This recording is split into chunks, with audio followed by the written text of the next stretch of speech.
तो उसके अजान का जवाब देना पड़ता है ना। तो एक अजान आई तो हमने उसका जवाब दिया, इतने में दूसरी आ गई, तो अब इसका जवाब देगी, इसका जवाब दें, इतने में तीसरी आ गई, चौथी आ गई, और वो तीसरी चौथी पांचवी तो एकदम शोर मच गया और पूरा जैसे गूंज गया औरंगाबाद। तो मैं बोला यार ये ऐसे इतना बड़ा शोर मचा, ऐसा लगता है कि मस्जिद पूरी भर जाएगी, यानी पूरे लोग उठ के आ जाएंगे। लेकिन वो मस्जिद में जो आए वो जो जितने आने थे उतने आए। तो मैंने बोला कि अजान जो है, एक मस्जिद की अजान दूसरे मस्जिद पे लागू नहीं होती, हर मस्जिद की अपनी अपनी अजान है।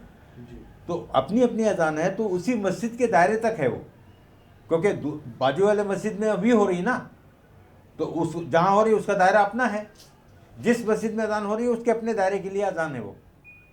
तो एक मस्जिद वाला दूसरे मस्जिद के दायरे को क्रॉस कैसे कर सकता है, चार चार बड़े बड़े भोंगे लगा के और दसियों मस्जिद को फलांगते हुए आखिरी तक पहुंच जावे, ये कैसे हो सकता है। तो फिर मैंने सोचा कि ये आवाज़ ये जो मशीन से पहुंचाई जा रही है, इसका हुक्म अल्लाह की तरफ से है क्या। तो फिर मैंने जब गौर किया तो मालूम पड़ा कि ये अल्लाह की तरफ से हुक्म नहीं है। अल्लाह की तरफ से सिर्फ इतना हुक्म है कि आप ऊंचे जगह पे खड़े होकर आवाज़ लगा दो और अंजाम मेरे ऊपर छोड़ दो दुआ पढ़ के। अब उस आवाज़ को कहाँ ले जाना है, कहाँ नहीं ले जाना है, किसको सुनाना है, किसको नहीं सुनाना है, किसको लाना है, किसको नहीं लाना है, ये सब सब हमारा लुकआउट है। तो बंदे के जिम्मे जो काम है वो बंदा करेगा और अल्लाह के जिम्मे जो काम है वो अल्लाह करेगा। अब ये बंदों ने पहुंचाने वाला काम भी अपने हाथ में ले लिया। अब बंदों को क्या मालूम है कि इस आवाज़ को कहाँ तक पहुंचाना है, क्या वो पहुंचा पाएंगे जहाँ तक पहुंचाना है, ये उनके बस की बात नहीं हो। और ऐसी जगह पहुंचा देंगे जहां उनको नहीं पहुंचाना है, और जहां पहुंचाना है वहां नहीं पहुंच पाएगी वो। तो ये काम जो है बंदा अपने हाथ में न ले। फिर मैंने इस पर जब गौर किया, जब मैंने गौर किया तो इब्राहिम अलैहिस्सलाम का वाकया याद आ गया कि इब्राहिम अलैहिस्सलाम को भी अल्लाह ने अजान देने के लिए बोला था हज के लिए। जब काबा बन गया ना तो हज के लिए अल्लाह ने अजान देने के लिए बोला था। अब वो अजान इंटरनेशनल था, पूरे वर्ल्ड के लिए और क़यामत तक के लिए। तो इब्राहिम अलैहिस्सलाम ने बोला कि मालिक आप मेरे को आवाज़ लगाने के लिए बोल रहे हैं, तो मेरी आवाज़ पूरे वर्ल्ड में कैसे जाएगी, पूरी दुनिया मेरी आवाज़ को कैसे सुनेगी, कितना जोर से चिल्लाऊं मैं, कितना जोर से भी चिल्लाऊंगा तो पहाड़ों से टकरा के वापस आ जाएगी। तो अल्लाह ने कहा कि आपको जितना कहा जाता है ना आप उतना कीजिए, आवाज़ लगाना आपके जिम्मे है, उसको कहाँ तक ले जाना है, कहाँ तक पहुँचाना है, यह हमारी जिम्मेदारी है, वो हम करेंगे। एक अजान हो गई, अब उसके बाद हज की कोई अजान नहीं होती। उस एक अजान की ताकत देखिए जिसके पीछे अल्लाह का हाथ था। 30 से 40 लाख का मजमा काबा में आता है, वो कौन लाता है। अजान तो एक ही बार हुई, ईद बकरीद में अजान नहीं होती, अब फिर भी अल्लाह मजमा कितना लाता है। जनाजे की नमाज में अजान नहीं होती, जो मैयत की जो होती ना उसकी अजान तो उसके कान में हो गई, वो खाली वो मैयत नहीं सुना अजान वो, लेकिन मजमा कितना आता है। तो जो लोग नमाज पढ़ते हैं वो अपनी फिक्र से नमाज पढ़ते हैं, भोंगे से कोई नहीं पढ़ता। जिसको आना होगा वो बगैर अजान सुनने चला जाएगा, और जिसको नहीं आना होगा उसके कान में जाके अजान दोगे तो भी नहीं आएगा वो। तो बिना वजह उस आवाज़ को वेस्टेज करना, उसका पतंग बना के उड़ाना और उसको उस आवाज़ की तौहीन करना, वो कोई मोहम्मद रफ़ी का गाना है क्या लाउड स्पीकर में सुनाने के लिए। वो एक ईश्वरीय कॉल है, वो अल्लाह ताला का कॉल है, बुलावा है। उसको रिफ्यूज़ करना बहुत बड़ा गुनाह है। अजान सुनना सवाब है और सुन के न जाना बहुत बड़ा गुनाह है। अल्लाह के रसूल ने फरमाया कि उसके घर में आग लगा दूं जो अजान सुन के मस्जिद में नहीं आता। तो जो तरीका अल्लाह ने बताया है उसी तरीके में फ़ायदा है ना। हम अपने तरीके से कैसे फ़ायदा हासिल कर सकते हैं उसको। शरीयत में अकल को दखल नहीं है कि हर आदमी अपना अकल घुसाते रहे इसके अंदर। कोई मुंह से अजान दे रहा, कोई टेप रिकॉर्ड से अजान दे रहा, कोई कैसेट कैसेट लगा दिया। कल एक मुफ्ती ने बोला कि कैसेट से और टेप रिकॉर्ड से अजान देना जायज़ है। बिल्कुल जायज़ नहीं है। वो जिंदा आदमी अजान देगा, टेप रिकॉर्ड लगा के नहीं छोड़ सकते आप। टेप रिकॉर्ड से अजान नहीं दिया जा सकता, टेप रिकॉर्ड से नमाज नहीं पढ़ी जा सकती, टेप रिकॉर्ड से खुतबा नहीं दिया जा सकता, और टेप रिकॉर्ड से इबादत करना हराम है। तो ये लाउड स्पीकर की जो आवाज़ है वो टेप रिकॉर्ड के मुशाबे है। टेप रिकॉर्ड भी बिजली से चलता है, ये भी बिजली से चलता है, उसमें भी दुनिया भर के सब इंस्ट्रूमेंट्स लगे हुए हैं, इसमें भी इंस्ट्रूमेंट लगे। टेप रिकॉर्ड में और लाउड स्पीकर में फ़र्क इतना है कि टेप रिकॉर्ड फाइल है और लाउड स्पीकर लाइव है, लेकिन है दोनों मुर्दा आवाज़, दोनों डेड साउंड है। और डेड साउंड बोले तो गैर वाजिब आवाज़। गैर वाजिब आवाज़ किसको बोलते हैं? जिस पर सिजदे तिलावत वाजिब नहीं होता, जिस पर कुरान में 14 सिजदे, वो सिजदे तिलावत जिस आवाज़ पे वाजिब नहीं होता, उस आवाज़ से आप इबादत नहीं कर सकते। आपको नेचुरल आवाज़ इस्तेमाल करनी पड़ेगी, खुद की आवाज़ इस्तेमाल करनी पड़ेगी। तो अजान देने का जो हुक्म है वो अपने मानवी आवाज़ में है। और वो मानवी आवाज़ जो है, जिसका मालिक ने उसको मुकल्लफ बनाया है, मुकल्लफ है ना, उसकी ताकत, उसकी सकत और उसके बस में जो आवाज़ है, उतने ही आवाज़ का वो जिम्मेदार है। जो आवाज़ उसके बस में नहीं है, उसके ताकत के बाहर है, उस आवाज़ का वो इस्तेमाल नहीं कर सकता। हो कोई भी काम है, अल्लाह पाक ने बोला है ला युकल्लिफुल्लाहु नफ्सन इल्ला वुसअहा लहा मा कसबत व अलैहा मा इक्तसबत। जितने के तुम मुकल्लफ हो उतने ही काम करो, और हमने कोई काम तुमको ऐसा नहीं दिया जो ताकत से बाहर हो, या जो लोड तुम नहीं उठा पा रहे हो, वो ऐसा हमने कोई काम नहीं दिया तुम्हारे को। अभी लाउड स्पीकर से अजान हो रही है और उसको मशीन से फैलाया जा रहा है। अचानक अगर लाउड स्पीकर बंद हो जाए तो क्या मौज़िन अपने गले की आवाज़ से उस आवाज़ को कवर कर सकता है? क्या उसको फैला सकता है? वो नहीं फैला सकता। वो ले दे के उसको मुंह से आवाज़ ही अजान देनी पड़ेगा। माइक बंद हो गया तो एक आदमी आवाज़ लगाएगा। अजान जो है एक आदमी के आवाज़ का नाम है, जो उसके खुद की मानवी आवाज़ हो, जो अल्लाह ने उसको दी है, बस उसी आवाज़ का नाम अजान है। और बाकी जो ये हो रहा है ना, ये अनाउंसमेंट है। ये क्या है? ये ऐलान बोलते हैं इसको, ऐलान। अजान ऐलान आम्मा नहीं है, ये दावत ताम्मा है। अल्लाहुम्मा रब्ब हाज़िही दावत ताम्मा, ये एक मखसूस दावत है, ये खुदाई दावत है, और इस दावत का अल्लाह जिम्मेदार है। अल्लाह पाक कह रहा है कि तुम आवाज़ लगाओ और मैं आवाज़ पहुंचाऊंगा, मैं इसका रब हूं। इसीलिए अजान को काबे की तरफ मुंह करके देने का हुक्म है। इधर उधर मुंह करके अजान नहीं दे सकते आप। अजान को चारों तरफ घूम घूम के देने का हुक्म भी नहीं है। अजान जो है वो सिर्फ 3 सिमत में देने का है। अजान 1 2 3, कुछ जुमले इधर बोलो काबे की तरफ, कुछ इधर कुछ इधर, और तीनों सिमत के जुमले अलग अलग है। जो जुमले इधर बोले जाएंगे वो इधर नहीं बोले जाएंगे, जो इधर बोले जाएंगे इधर नहीं बोले जाएंगे, जो काबे की तरफ है वो इधर उधर नहीं बोले जाएंगे। तो पूरे अजान को 3 सिमत में बांटने का हुक्म है। अब यहां पर भोंगा लगा दो तो सारे जुमले ए बाजू, इधर भोंगा लगा दो तो सारे जुमले ए बाजू, पीछे पीठ की तरफ भोंगा लगा दो तो सारे जुमले पीठ की तरफ, पूरब की तरफ। अब बताइए अजान में पीठ की तरफ कौन सा जुमला है? दाएं बाएं है, सामने है, काबे की तरफ है।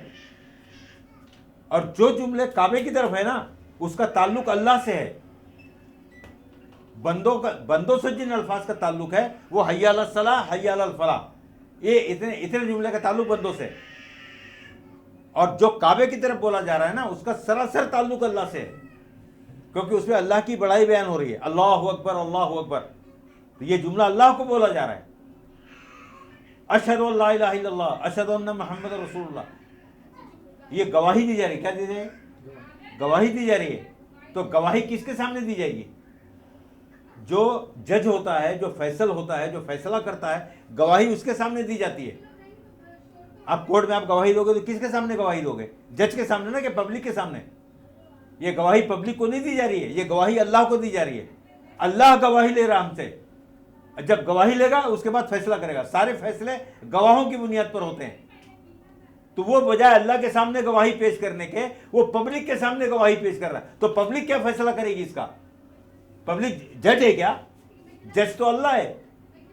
तो इस तरीके से शैतान ने मुसलमानों को गुमराह किया और एक अकली चीज को शरीयत में डाल दिया, और ये खुश हो गए कि हाँ बहुत अच्छा रास्ता बताया हमारे को, और इससे शैतान को फायदा हो गया। शैतान को इससे फायदा हुआ। क्या फायदा हुआ? ओरिजिनल अजान जो है ना, इंसानी अजान जो नबी ने बताया, उससे शैतान डरता है। हदीस के अंदर है, हवा खारिज करता हुआ भागता है रोहा की पहाड़ी तक, इतना डरता है वो। तो ये नेचुरल अजान से शैतान डर रहा था। अब शैतान ने क्या किया? उस नेचुरल आवाज को मुर्दा आवाज बना दिया, डेड साउंड बना दिया। अब डेड आवाज से शैतान डरता नहीं, और मुसलमानों को इस गुनाह में फांस दिया। मुसलमानों को क्या किया? अजान सुनना सवाब है, और सुन के न जाना क्या है? कॉल को सुन के मस्जिद में न जाना, ये क्या है? सुनना सवाब है। तो खाली क्या सवाब पहुंचाने के लिए अजान होती है? अजान खाली सवाब पहुंचाने के लिए नहीं हो रही है, वो बाकायदे बुलाया जा रहा है उसको मस्जिद के अंदर कि सब काम धंधा छोड़ के मस्जिद में आ। अब वो उसको रिफ्यूज कर रहा है। क्या कर रहा है? 90% लोग इसको रिफ्यूज करते हैं। अब मुश्किल से 10% लोग आते हैं, और वो भी वो लोग आते हैं जिनको आना होता है। वो अजान नहीं भी होगी तो भी आएंगे वो। तो 90% का गुनाह बढ़ जा रहा है, बड़े ऑफेंस में आ जा रहे हो, और इतना बड़ा गुनाह कि अल्लाह का अजाब आ जाए उनके ऊपर। तो इस तरीके से जब ये गलत तरीके से अजान हुआ तो मेरे दिमाग में स्ट्राइक हुआ, और मैंने सबसे पहले इनके मस्जिद को, ये हमारे भाई बैठे हैं और ये हमारे ट्रस्टी साहब बैठे हैं, इनको मैंने समझाया कि इसको बंद करो, ये कोई फ़ायदेमंद चीज़ नहीं है, और अजान को अजान के ढंग से दो, जो तरीका बताया गया है उसी तरीके में फ़ायदा है। काहे को समझे ये लोग? ये हमारे ट्रस्टी साहब है, बस हाँ तुम्हारी बात बराबर है, वो तो सब बराबर है, लेकिन पब्लिक मुखालफत करेगी, हमको तो पब्लिक से चंदा लेने का है, हम ज़्यादा उनके मिजाज के ख़िलाफ़ बात करेंगे तो पब्लिक हमको पैसा बंद कर देगी, तो हम नहीं करेंगे। बहरहाल मैं लगा रहा। इनके मस्जिद के मैं बोला कि देखो भाई, मेरे को बड़ी कराहियत होती है, मैं लाउड स्पीकर पे नमाज भी नहीं पढ़ूंगा, और लाउड स्पीकर पर अजान होगी तो मैं तुम्हारे मस्जिद भी नहीं आऊँगा। तो इन्होंने माना नहीं, तो मैंने निर्मल नगर में कंप्लेंट किया, और मैंने कंप्लेंट किया कि साहब ये मेरे धार्मिक भावना को ठेस लगा रहे हैं और इबादत को गलत तरीके से कर रहे हैं, आप इनको केस बनाओ। तो अब निर्मल नगर ने क्या किया? एनसी तो ले लिया, 13 एनसी लिया मेरी, लेकिन कोई एक्शन नहीं ले, कोई एक्शन नहीं लिया। और भोरे साहब ने बोला कि भाई एक काम करो, ये सब धार्मिक मामला है, हम इस पर कुछ नहीं कर सकता है, आप एक काम करो, आप कोर्ट में जाओ, आप कोर्ट में जाओ। तो कोर्ट में जाने के लिए किसके पास पैसा है भाई? बहरहाल मैं सब्र करता रहा। अचानक पेपर में एक न्यूज़ आया कि कोई आदमी जो है, संतोष नाम का आदमी जो है, वो हाई कोर्ट में याचिका दाखिल किया है लाउड स्पीकर के खिलाफ। अरे मैं बोला ये तो मेरा मैटर है, ये किसने दाखिल कर दिया, और वो भी हिंदू? मैं बोला यार, अब उसमें तारीख थी तो मैं कोर्ट में पहुंच गया और पता लगाया कि भाई संतोष पाटलाग नाम का आदमी कौन है। तो मिल गया मेरे को वहां पर। तो मैंने बोला भाई आपने याचिका दाखिल किया है लाउड स्पीकर के खिलाफ, और मैं भी लाउड स्पीकर के खिलाफ हूं, तो तुम्हारा मुद्दा और मेरा मुद्दा एक ही है, तो आप मेरे को अपने साथ में रख लो, अपन दोनों मिलकर लड़ेंगे। तो संतोष पाटला वो घबर गया, बोला नहीं भाई, नहीं आप हमारे साथ नहीं आना, और हम एडवोकेट को पूछेंगे। अब उनके एडवोकेट साहब थे धर्मेंद्र साहब, उन्होंने मना कर दिया कि नहीं आप। अब वो भी डर गए, पता नहीं मुसलमान हमारे साथ आएगा, हमको क्या फ़ायदा पहुंचाएगा, क्या नुकसान पहुंचाएगा, तो वो इनकार कर दिया। तो मैंने कराटे साहब को ऐसा हाथ उठा के बोला कि साहब मेरे को भी कुछ बोलने का है।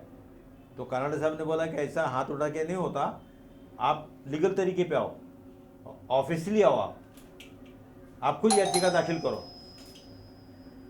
तो मैं अपना एक मेरा एक एडवोकेट था, फ्री में मेरे को याचिका बना के दिया उसने, फ्री में, पैसा भी नहीं लिया उसने, बना के दिया और मैंने याचिका को दाखिल कर दिया।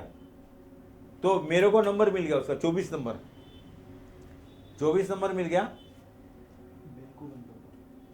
तो बाद में कानाडा साहब ने जब उसको पढ़ा तो पढ़ने के बाद बोला कि ये दोनों मैटर एक ही है, संतोष पाटला का और डॉक्टर बेडेकर का, और ये एक ही है।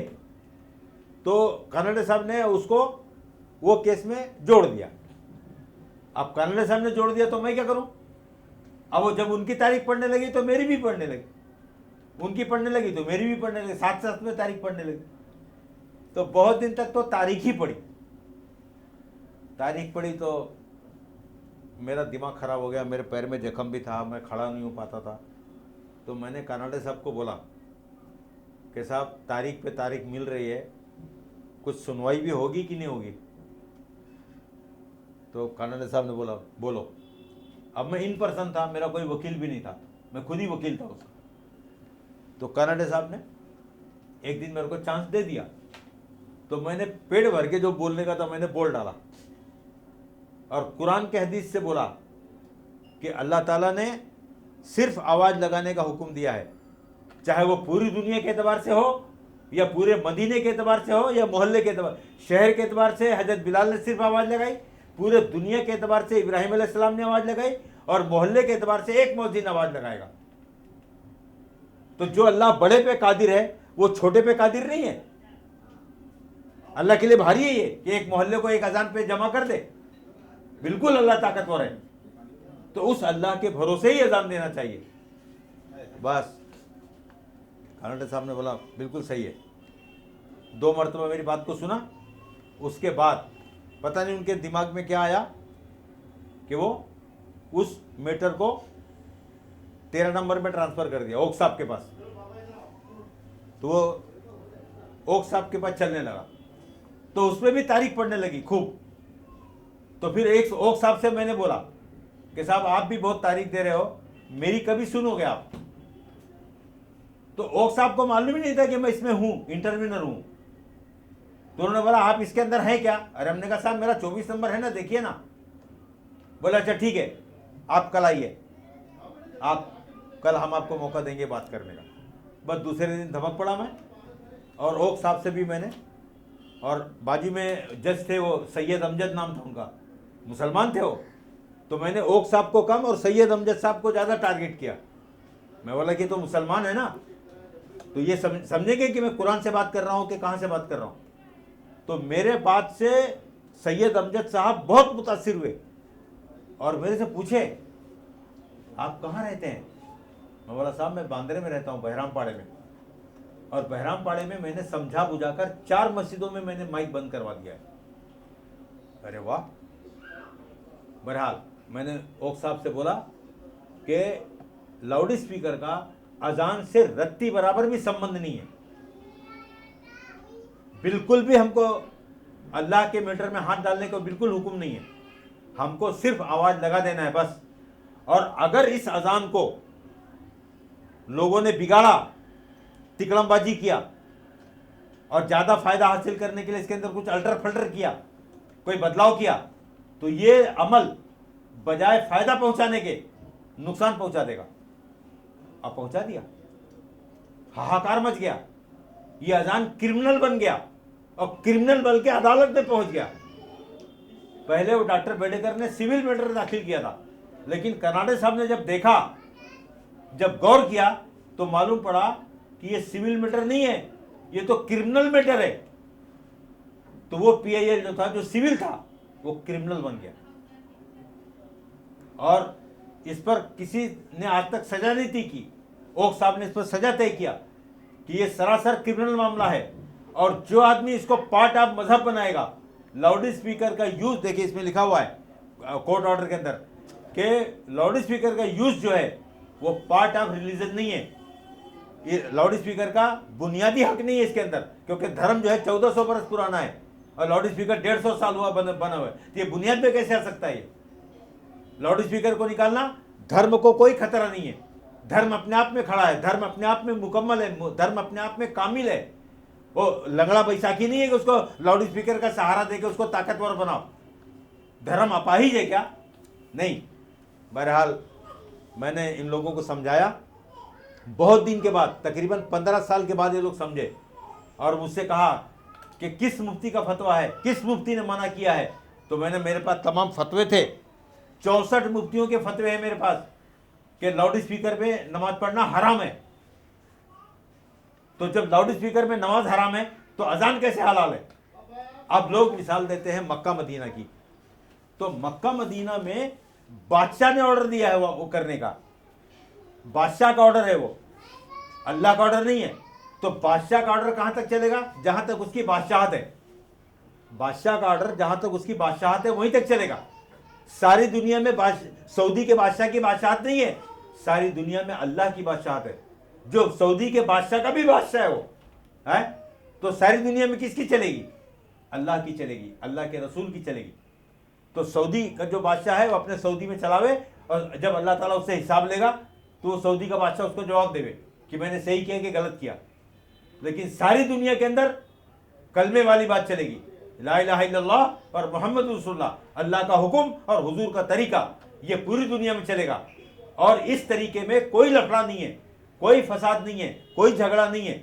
सोनू निगम ने यही बात बोला। सोनू निगम ने बोला कि मोहम्मद साहब ने जो इस्लाम बनाया था उस आवाज से तो हमको तकलीफ ही नहीं है। हमने उस आवाज के खिलाफ कब बात की?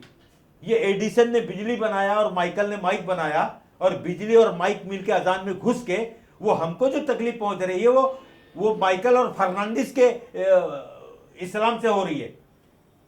तो सोनू निगम को हमारे नबी याद आ गए। आदमी जब तकलीफ में होता है तो किसी को मसीहा याद आता है ना, उसको नबी याद आ गए कि या नबी तुम्हारा तरीका कितना अच्छा था कि उससे किसी को तकलीफ नहीं था। लेकिन आज उसने जो दादागिरी बोला ना, ये सरासर दादागिरी है। ये आवाज को क्यों लादना है लोगों को? ऐसे लोगों को जिसका इस आवाज से कोई लेना देना नहीं है, जिन लोगों को इस आवाज से कोई लेना देना नहीं है, वो नमाजी नहीं है, मस्जिद में जाने वाले नहीं है, उस इस्लाम धर्म के भी नहीं है वो, उनको इस आवाज से उठा के बिठाने का क्या मतलब है आपका? क्यों उठ के बैठेगा वो? अगर मान लो उठ के बैठ गया तो करेगा क्या वो? मस्जिद में जाएगा नमाज पढ़ने के लिए, और अगर मस्जिद में जाएगा तो आप घुसने दोगे उसको? तो बिला वजह उसको उठा के क्यों बिठाया? क्यों उसको त्रास दिया? यह आवाज मुसलमानों के लिए है। फजर की अजान में अस्सलातु खैरुम मिनन नौम की आवाज लगती है। क्या बोलती है? अस्सलातु खैरुम मिनन नौम, नमाज नींद से बेहतर है। तो ये नमाज नींद से बेहतर है किसके लिए है? ये मुसलमानों के लिए। और एक बात बता दूं आपको मैं, अस्सलातु खैरुम मिनन नौम का जुमला जो है ना, वो ऐसा मुंडी घुमा के नहीं बोला जाता। ये जुमला भी काबे की तरफ मुंह करके बोला जाता है। किधर मुंह करके बोला जाता है? काबे की तरफ। क्यों? कि अल्लाह ताला बोलता है कि इस जुमले को मेरे को दो, फिर मैं इसको रिले करूंगा। वो किसको जगाना है, किसको नींद से जगाना है, मैं देख लूंगा। बराबर? तो ये काबे की तरफ बोलना यानी अल्लाह के हवाले करना। दाएं बाएं नहीं जुमला हो, अस्सलातु खैरुम मिनन नौम, अस्सलातु खैरुम मिनन नौम नहीं बोल सकते आप, काबे की तरफ बोलना पड़ेगा। काबे के मतलब इस जुमले का जिम्मेदार अल्लाह है, क्योंकि अल्लाह ने नींद दिया है उन बंदों को। किसने नींद दिया है? वो जो गहरी नींद से सो रहे हैं, उसको नींद किसने दिया? अल्लाह ने दिया। तो अल्लाह अपने बंदों में जुल्म करेगा? नहीं करेगा। अब वो जिसको उठाना है, उसको अगर उठने की फिक्र है तो अल्लाह उसके उठने में मदद करेगा, और अगर उसको फिक्र नहीं है तो सो जा, तू जान तेरी नींद जाने। हम जालिम रब नहीं है, हम दादा रब नहीं है कि तू सोना चाह रहा और हम तेरे को उठा के बिठा देवे। अल्लाह ताला दादागिरी नहीं करता, वो बेनियाज रब है। अपने बात को थोपता नहीं, अपने बात को लादता नहीं। ला इकराहा फिद्दीन, दीन के अंदर कोई जबरदस्ती नहीं है। और अल्लाह ने बोला कि तुम दरोगा नहीं हो, तुम लादो मत अपनी बात को किसी के ऊपर। मैं बेनियाज रब हूं, तो मेरी आवाज को बेनियाज तरीके से लगा दो। एक आवाज लगा दो, वाजिन फिन्नास, लोगों में आवाज लगा दो। अजान एक नदा है, नदा। या अय्युहल्लज़ीना आमनू इज़ा नूदिया लिस्सलात, कि जब तुमको नदा दी जाए तो एक आवाज लगाना। अब वो 1300 बरस तक एक ही आदमी तो आवाज लगाता था। हाँ, इसको अल्लाह ने इतना बोला है कि थोड़ा ऊंचे पे चढ़ जाओ और जितना तुम्हारी आवाज जा सकती है जाने दो, जहां तक जाती है उसके तुम जिम्मेदार हो, और जहां तक नहीं जाती है उसके तुम जिम्मेदार नहीं हो, और जिसके तुम जिम्मेदार नहीं हो उसकी पूछ मैं तुमसे करने वाला भी नहीं हूं। मैं उतनी ही पूछ करूंगा जितने के तुम जिम्मेदार हो। अगर तुम अजान नहीं दोगे तो मैं तुमको पकड़ूंगा। आवाज कहां तक पहुंची, कहां तक नहीं पहुंची, यह सवाल मैं तुमसे नहीं करने वाला हूं। हाँ, अगर अल्लाह ताला ये सवाल पूछे कि भाई तुमने अजान दिया, तुम्हारी अजान कहां तक गई, 10 किलोमीटर, 5 किलोमीटर, 2 किलोमीटर तक क्यों नहीं गई, या तुमने माइक क्यों नहीं लगाया, ऐसा कोई सवाल अल्लाह की तरफ से होने वाला नहीं है। अल्लाह ताला जो सवाल करेगा वो अपने नबी के तरीके का सवाल करेगा कि जो तरीका मेरे नबी ने बताया था उस तरीके में तूने अजान दिया या नहीं दिया, ये बात कर। अगर तूने अकल के तरीके से अगर अजान दिया तो उस अजान का अल्लाह ताला अजाब देगा। क्या देगा? बजाय इनाम देने के फटके पड़ेंगे और तबीयत मस्त हो जाएगी। इसके लिए मेरे को पूरी दुनिया की फिक्र हो गई। किसकी? वरना अमेरिका में या इधर उधर या दूसरे राज्यों में माइक मैदान हो रहा तो मेरे बाप का क्या जा रहा है, मेरे को क्या तकलीफ है। लेकिन वो उस अमल को खराब कर रहे हैं, वो अल्लाह के अजाब को दावत दे रहे हैं। और मैं नहीं चाहता कि मुसलमान किसी अमल को खराब करके और किसी अमल के अंदर फसाद पैदा करके, अजान के अंदर लाउड स्पीकर लगाया तो बजाय खूबसूरत बनने के बदसूरत बन गया, बजाय अमन फैलाने के फसाद फैलाने का जरिया बन गया। और इतना बड़ा जरिया बन गया कि हाई कोर्ट में, सुप्रीम कोर्ट में इसकी फरियाद लोग दाखिल करने लगे कि साहब ये कौन सा तरीका है, और कोर्ट ने इसको क्रिमिनल बना दिया। क्या बना दिया? क्राइम बन गया ये। सुप्रीम कोर्ट ने आदेश दिया कि रात को 10 से लेकर सुबह 6 बजे तक बिल्कुल भी लाउड स्पीकर का इस्तेमाल नहीं करना। वो मानवाधिकार के हिसाब से बोला। क्या हिसाब से बोला? वो हिंदू हो, मुसलमान हो, जानवर हो, कुछ भी हो, 8 घंटा नींद लेना उसका जन्म सिद्ध अधिकार है और उसका अधिकार नहीं छीन सकते आप।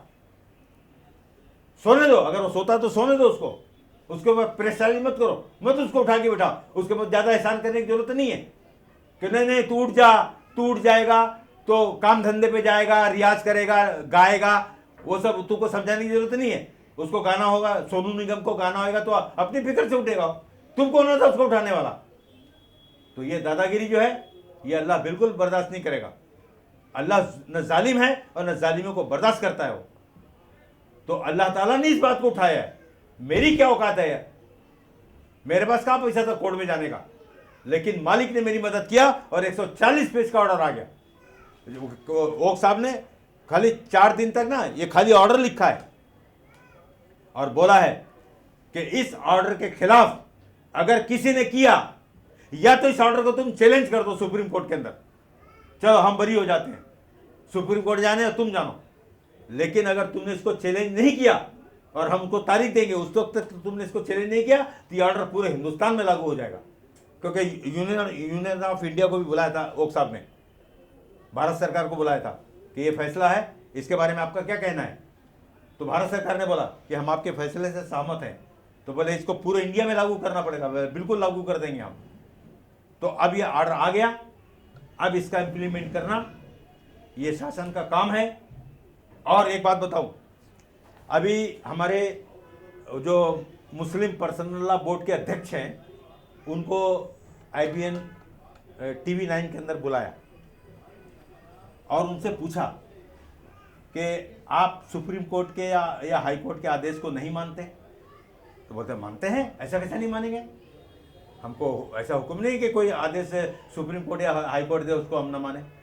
तो बोले ये मानना हुआ, ये आदेश को मानना हुआ कि आप 6 बजे से पहले माइक मैदान दे रहे हैं कि किसी को त्रास दे रहे हैं, और वो तकलीफ में हाहाकार मचा दिया उसने। तो बोला देखो गलत तो है ये। कौन बोल रहा है? वो पर्सनल लॉ बोर्ड के अध्यक्ष। अगर लोग नहीं मानते तो आप पुलिस का सहारा लीजिए।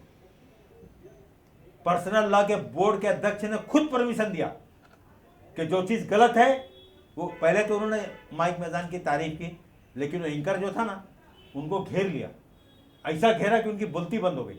लास्ट में उन्होंने एक्सेप्ट कर लिया कि ये क्राइम है, क्योंकि क्राइम अगर होगा तो ही पुलिस एक्शन लेगी ना, नेकी पे पुलिस कहाँ एक्शन लेती है। अब हाई कोर्ट ने इसको क्राइम साबित कर दिया। अब पुलिस का फर्ज है कि इस क्राइम को रोके।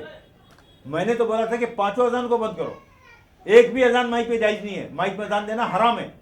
माइक में अजान देना कैसे हराम है? टेप रिकॉर्ड से अजान देना हराम है। वो मुफ्ती बोलता है कि टेप रिकॉर्ड से अजान जायज है, कोई मुफ्ती नहीं बोलेगा कि टेप रिकॉर्ड से अजान जायज है। टेप रिकॉर्ड और लाउड स्पीकर में फर्क क्या है मालूम है आपको? दोनों एक ही जींस की आवाज है। वो भी बिजली से चलता है, ये भी बिजली से चलता है, वो भी स्पीकर से बाहर आता है, ये भी स्पीकर से बाहर आता है। तो दोनों आवाजें डेड साउंड है। कौन है? ये मुर्दा आवाज है, ये प्रतिध्वनि है, ध्वनि का प्रत है, ये मानवीय आवाज नहीं है। कुछ मुफ्तियों ने झूठ बोला इस मामले में कि ये मानवीय आवाज है। ये मानवीय आवाज कैसे हो सकती है? ये टेक्निकल आवाज है जो एम्पलीफाइड होकर कई गुना बढ़ जाती है। तो इंसान की आवाज कई गुना कैसे बढ़ सकती है?